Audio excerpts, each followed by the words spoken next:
Hello, beautiful people of the internet. How are you doing today? My name is Jackie and welcome back to my YouTube channel. So by the time you're seeing this, it is finals week at my college, and today I decided to procrastinate studying my Latin and history some more by filming this little video for you guys.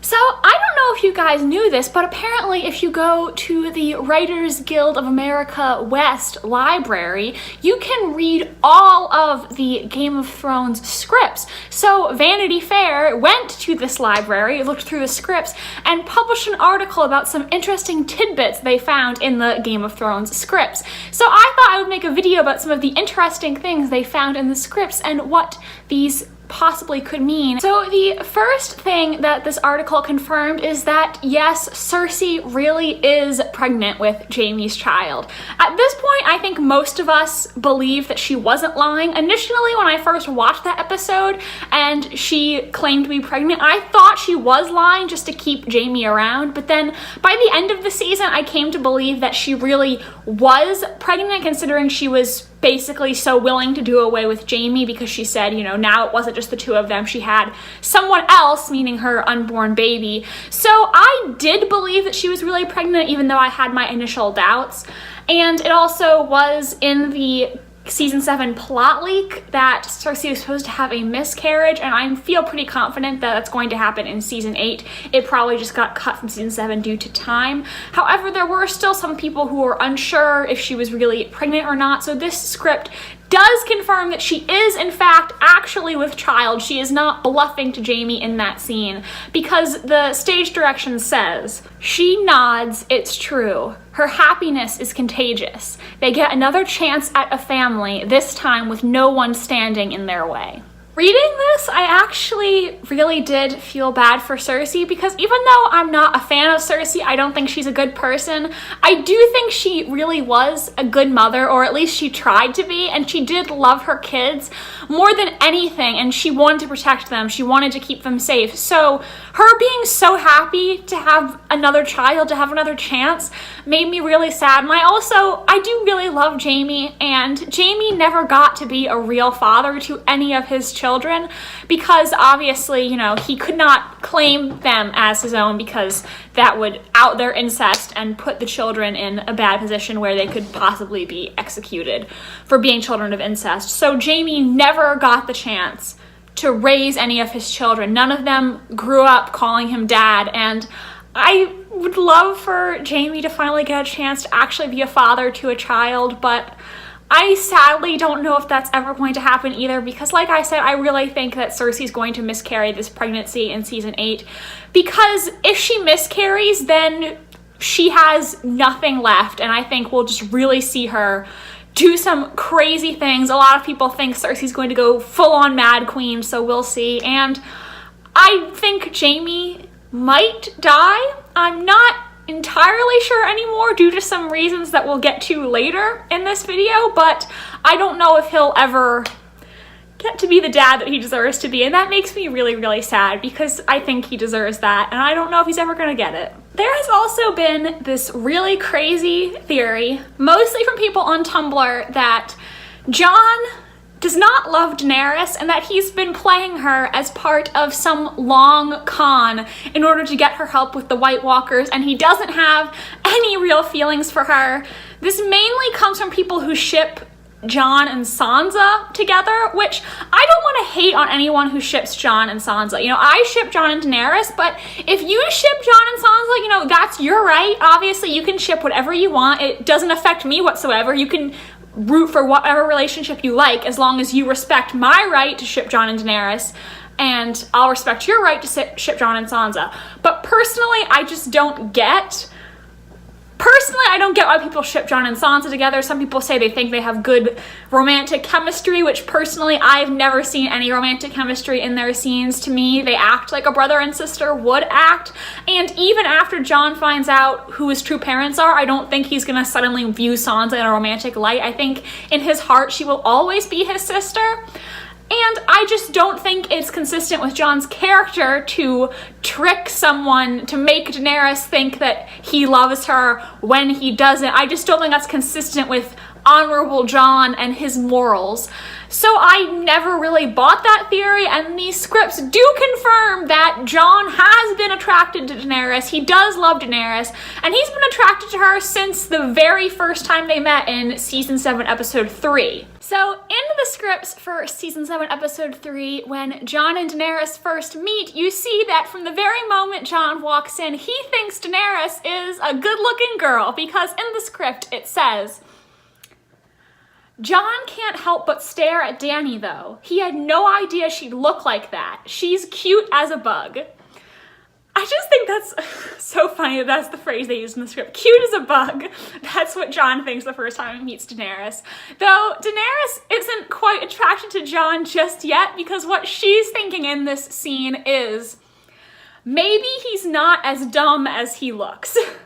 So it was pretty clear in the script that Jon, from the moment he meets Daenerys, thinks that she's cute, though Daenerys is not so impressed with him at first. And then we get further confirmation about Jon's feelings for Daenerys in season 7, episode 5, because during their cliff scene in that episode, this is what he is thinking according to the script. He'd like to keep looking at her and forget about the world events weighing on his soul, but that's just not the kind of guy he is.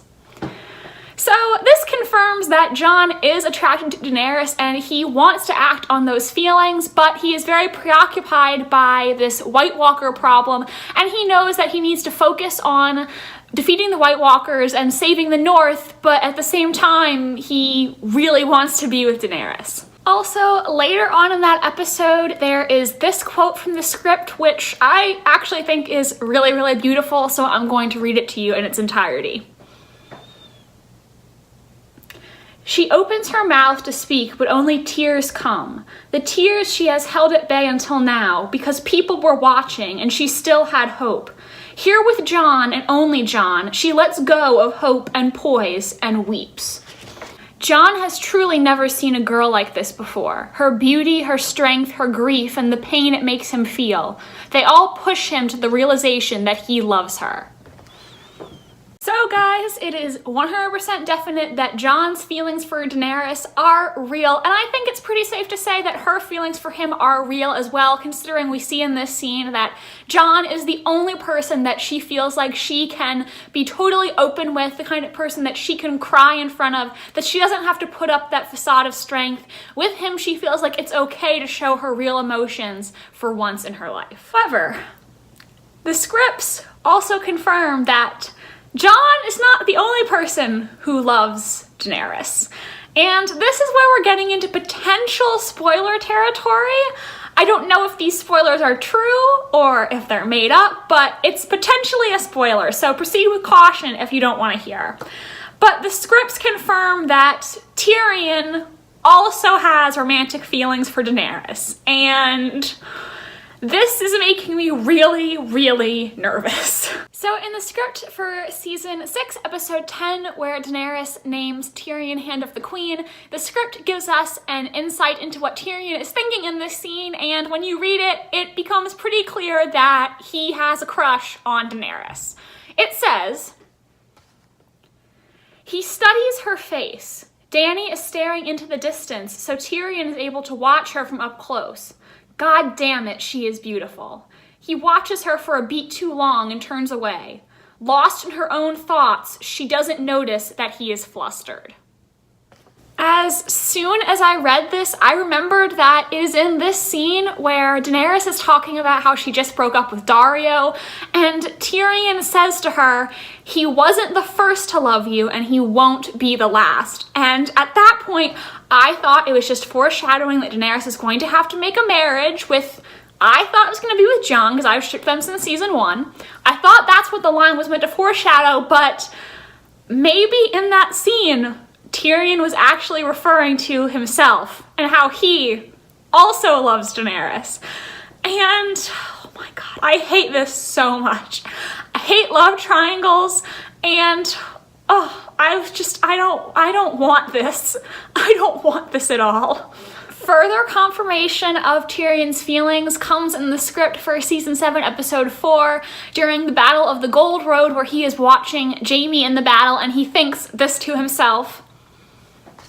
The brother he loves races towards his probable death at the hands of the queen Tyrion also loves.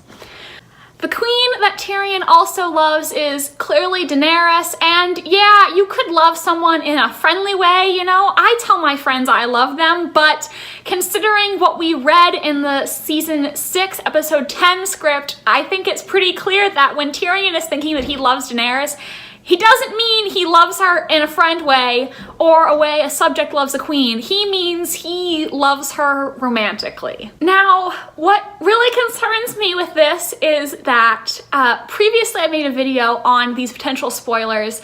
I'll link that video in the description. I'll also link this Vanity Fair article in the description in case you want to read the whole article. There was a puzzle spoiler from a reputable source, Fricky Doctor on YouTube, who has apparently given correct spoilers in the past, saying that Tyrion loves Daenerys. Tyrion, when he can't have Daenerys, is going to betray her and Jon, and that Tyrion will be executed for his treason. He'll be burned alive in the dragon pit. And this confirmation that Tyrion does harbor romantic feelings for Daenerys makes me incredibly, incredibly nervous. And now I'm beginning to wonder if Tyrion really is going to commit treason and be executed, which I would absolutely hate because I don't think this is a smart decision at all. Tyrion is one of the most intelligent characters on the entire show, if not the most intelligent, and I don't know why he would think it is a good idea to betray Daenerys. He knows what Daenerys does to people who betray her. He has seen it firsthand. He knows that if this plan doesn't work out, he is getting burned alive by Drogon. So if he loves Daenerys, why would he betray her? Yeah, okay, so Daenerys loves Jon, he can't have Daenerys. Is he going to be so hurt about that he's going to make the dumb decision to go align with Cersei, who has wanted him dead his entire life?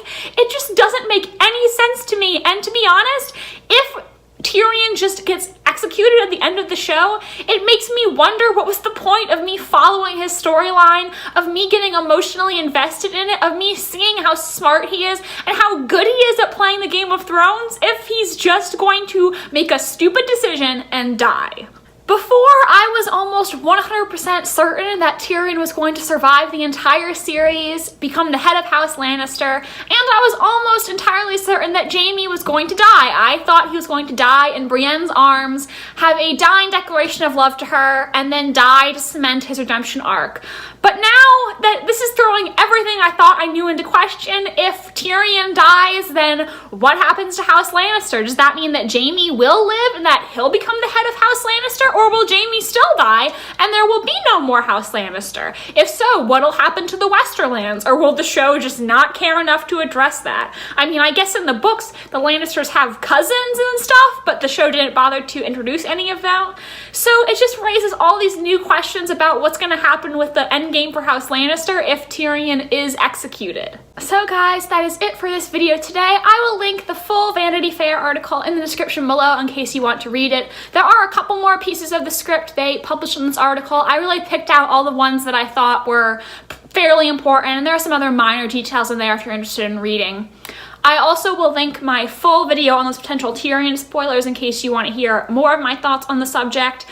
What do you guys think about this? Because right now I am feeling really conflicted and confused. I do not want Tyrion to die. I do not want him to betray Jon and Daenerys. I don't want to see a love triangle between Jon, Daenerys, and Tyrion. I hate love triangles, and I don't want to see one in season 8 because one of the things that Game of Thrones had going for it was that there was a distinct lack of love triangles, and now I'm pretty upset, and I'm worried that if this happens, it might leave a bad taste in my mouth regarding the show, which is my favorite show ever. So now I'm rambling again. I just need to finish this video. Okay guys, let me know in the comments what you think. Please like this video if you enjoyed and subscribe to my channel if you want to see more from me. I'm also going to link my brand new book-centric channel in the description, and I would love if you would subscribe to that. After Game of Thrones is over, I may be migrating to that channel full-time, so if you want to continue following me and my life, please subscribe to that channel. Okay, I have talked way too much today and I have work to do, so thank you guys for watching and I will see you next time. Bye!